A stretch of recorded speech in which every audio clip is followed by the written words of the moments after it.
ہم اللہ سے اس لیے پیار کریں کہ وہ جبار اور قہار ہے، یا اس لیے پیار کریں کہ وہ رحیم اور کریم ہے؟ سبحان اللہ، سبحان اللہ. میں اس وقت، آپ یقین مانیں میرے اس وقت آنسو جو ہے قابو میں نہیں ہے. جو بات آپ فرما رہے ہیں، ہمارے پورے وجود گناہوں سے لتھڑے ہوئے ہیں، ہمارے کاندھوں پر گناہوں کا بوجھ ہے. اس کی نعمتیں دیکھیں، اس کی رحمتیں دیکھیں کہ زمین سے لے کر آسمان تک سب کچھ ہمارے لیے، ہر چیز ہماری سروس کے لیے. سبحان اللہ. وہ پھر بھی ہمیں لیوریج دیتا ہے، معاف کرتا ہے. ہم اس سے ڈر کے اس کو چاہیں یا اس کی رحمتوں کی وسعت کو دیکھ کر اس کو چاہیں؟ کیا کریں؟ سبحان اللہ. بڑا خوبصورت سوال ہے، اہم سوال ہے. دیکھیں، اللہ نے جو مخلوق سے اپنا رشتہ رکھا ہے نا، وہ غضب پر مبنی نہیں ہے، وہ رشتہ رحم پر مبنی ہے. اب قرآن پاک جب ہم پڑھتے ہیں تو آغاز ہی بسم اللہ الرحمن الرحیم سے ہوتا ہے. پھر آگے سورہ فاتحہ شروع ہوتی ہے تو اس نے اپنا تعارف کرایا، پورا نچوڑ ہے، ام الکتاب اسے کہا جاتا ہے سورہ فاتحہ کو. الحمدللہ رب العالمین الرحمن الرحیم.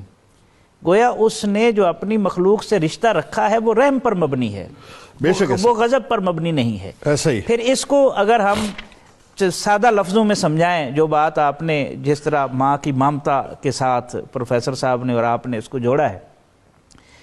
دیکھیں نا، ایک بچہ ہو 2 سال کا، 3 سال کا، عید کا دن ہو، ماں اس کو نہلائے، کپڑے پہنائے، اور پھر وہ کھیلنے کے لیے گلی میں چلا جائے. اللہ اکبر. بچے آپس میں کھیلتے رہیں اور پھر گتھم گتھا ہو جائیں، اور کوئی بچہ اس کو دھکا دے دے اور ساتھ وہ نالی میں گر جائے. اللہ. اس کے کپڑے بھی گندے ہو جائیں اور اس کا جسم بھی لتھڑ جائے غلاظت سے، تو وہ بچہ کس طرف آئے گا؟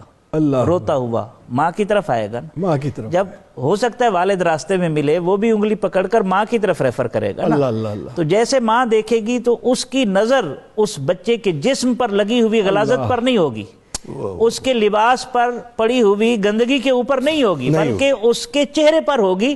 وہ سب سے پہلے اس کو اپنے ہاتھوں میں لے گی، اس کے ماتھے کو چومے گی، سینے سے لگائے گی، پھر اس کو نہلائے گی، پھر اس کو نئے کپڑے پہنائے گی، اور اس کو ٹھیک 5-7 منٹ بعد اسی طرح کر دے گی جس طرح وہ پہلے تھا. اسی طرح اللہ جو رحمان ہے، کوئی گناہوں میں بندہ جتنا لتھڑ جائے، اس کا جسم آلودہ ہو جائے، اس کا لباس لبریز ہو جائے گندگی سے، وہ رب کی طرف جب پلٹ کر آتا ہے اور رجوع کرتا ہے تو اللہ کی رحمت اسے چند لمحوں کے بعد اسی طرح کر دیتی ہے جس طرح پہلے وہ صاف ستھرا. تو یہ اللہ سے جو رشتہ ہے مخلوق کا، وہ رحم پر مبنی ہے، وہ غضب پر مبنی نہیں ہے. غضب تو ان کے لیے ہے جو مارد اور متمرد ہے، جس کی بیچارہ کی ہے، جو نافرمان ہے.